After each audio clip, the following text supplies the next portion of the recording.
He was 11 years old and he went fishing every chance he got from the dock at his family's cabin, which was located on an island in the middle of a New Hampshire lake.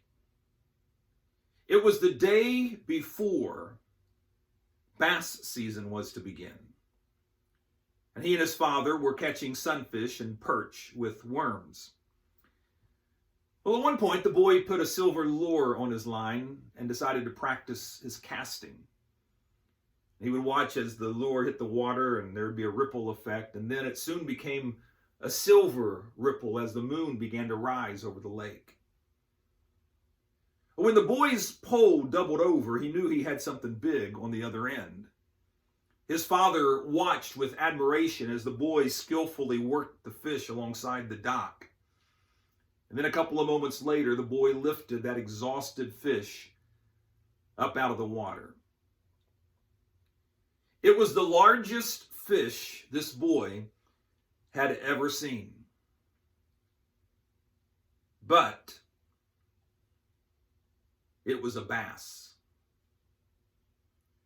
The boy and his father looked at this beautiful fish, its gills playing back and forth in the moonlight. And then the father looked at the time. It was 10 p.m., 2 hours before bass season was to begin. The father looked at the fish again and then at his boy, and he said,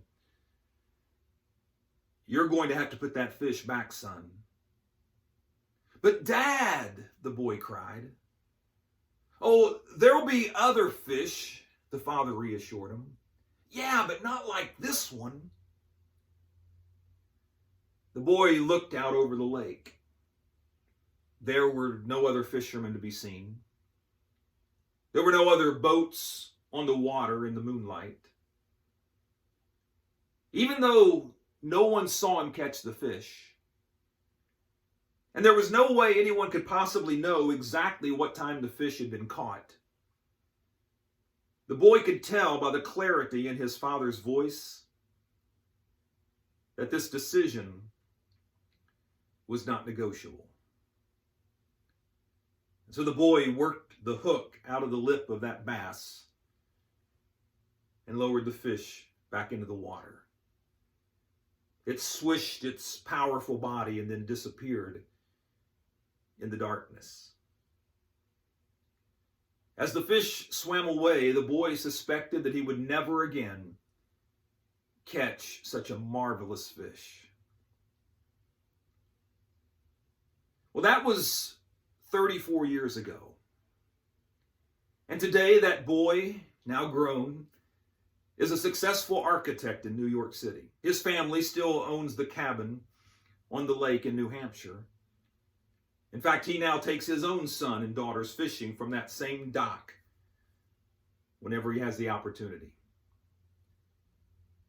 And you know, he was right. Never again would he catch such a marvelous fish as the one he had caught that night as an 11-year-old boy.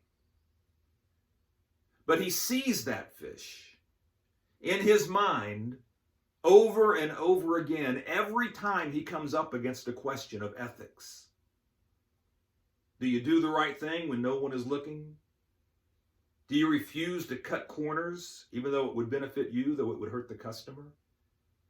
Do you refuse to trade in stocks when you have information that you're not supposed to have? You do when you're taught as an 11-year-old boy to put the fish back. Because you see, life isn't about beating the system. It's about doing the right thing. Thank you for watching, and be kind.